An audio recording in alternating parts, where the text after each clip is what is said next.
Hey y'all, Jen Carstensen. I've been a Memphis realtor for over 16 years. I have sold just about 2,000 houses in my life, and I sell about 100 houses a year. So follow along with me for a day in the life of what I do every day in order to get to 100 houses a year. Today, I have been doing a bunch of different things, but primarily have been preparing for an out-of-state investor to come visit Memphis. Here's the scenario. They have a 1031 exchange. They're pulling out of another city. They're coming into Memphis. They've targeted that this is the next place they want to be into. So here's what I've done.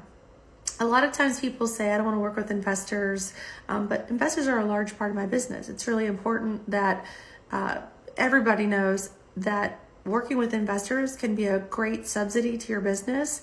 In fact, I would say if I had to do a percentage, probably 40% of my business comes from working with investors. In her particular situation, she is doing the 1031. She has X number of dollars to divest back into the Memphis real estate market. My job is to identify the areas that will yield the best return for her and also sort of steer her away from potential pitfalls in Memphis investing. And there are a lot of them. So there's a very good chance that if you don't get with a great realtor from the beginning, you could be misguided into properties that either A, are a horrible idea for you, or B, will not have the return or the appreciation that you want. In fact, we had the conversation of, I want appreciation, I want great rents, good school districts, all the stuff. But once we got into the conversation a little bit, it was really in her best interest to find properties that had great rent ratios over appreciation. And so in Memphis, it's pretty rare to find all three of that entire combination. It's pretty rare.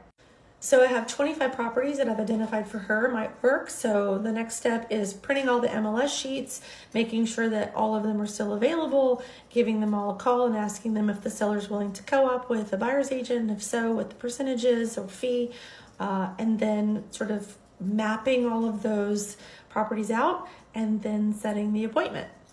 Overall, this will take me probably 3 hours, but if she buys 3 properties around $300,000, it'll all be completely worth it. And before I started this project, I had 2 conversations with folks that are in the middle of getting their real estate license, and they saw my post online and thought that our team might be the best fit for them, and I kind of agree. Since I am a producing principal broker and a producing team leader, it's really important that I use the opportunities that I have to educate my teammates. So I've opened the floor to anybody who wants to sit in during this meeting tomorrow.